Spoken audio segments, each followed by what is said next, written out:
So the spot removal is a very easy tool in Lightroom. You just click on this one, and the idea is that it erases spots. So let me zoom in here. You can see, oops, Command Z, because I didn't do the right thing. You can see there's a spot there. Okay, so and that's the tool. Now I always leave the default option, and the idea is you just make sure that the inner circle is as big as the spot, and it's going to take whatever information is there and copy there and sort of blend it, and it's pretty good.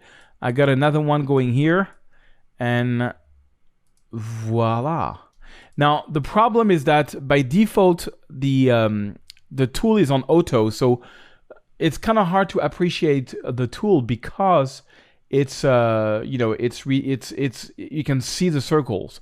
So that's the only case I use the tool and put it on never, because this way if I brush something out, let's see if there is something else I want to brush out.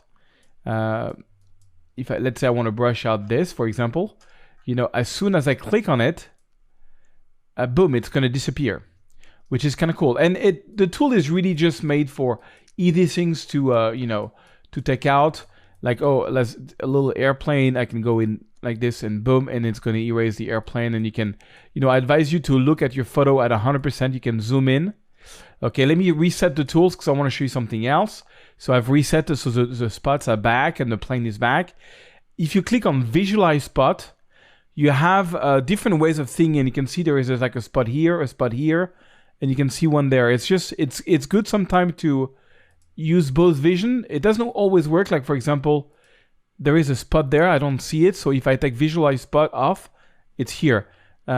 It's not strong. You see, it's not there. So it's just a good way to verify your spots. Some spots are more visible without this, and some spots are more visible with it. Another example I want to give you on the spot removal tool is sometimes you can use it to erase things which are not spot, but it doesn't always work. I'm going to try this on this crane here. So I'm going to take the tool, make it smaller, make it very small, and you can just paint over the crane, and then here, and then maybe here, and just pray. And wait for it. And you see it did not do a great job. So what you can do is you can just make it bigger, make your brush bigger, and do a second stroke over it. You do a second stroke which is bigger, like this, and wait for it. And now I did a great job. We have something left here, so let's make it smaller, and let's see if we can get in there and try to correct this. Oops, I went a little too far. The computer is starting to lag. There's so many corrections on that photo that it's starting to lag. And that's something that's going to happen to you. Unfortunately, Lightroom sometimes is a little slow. And I have one of the latest iMac. So let me see here. I just want to go here. And, when I use so many brush and so many things on this computer. And now let's see the last brush stroke. So sometimes when you overlay this brush stroke, you have to just do it and redo it over and over and over. And you can see it copied something from there to there.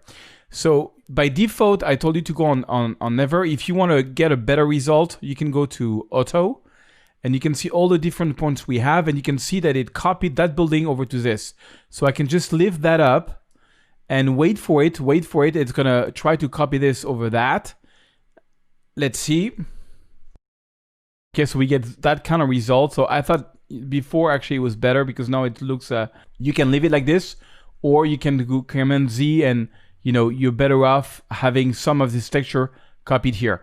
So it's slowing down usually because it's completely a non-destructive. I can go in there and I can click on this points and erase them. Let me go back onto the never so we can see the end result.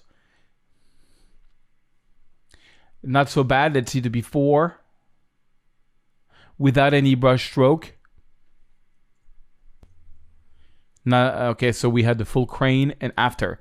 And I'll tell you something, this tool is okay, but it's not, that's the after, which is pretty cool, but it's not as good as what you can find in Photoshop.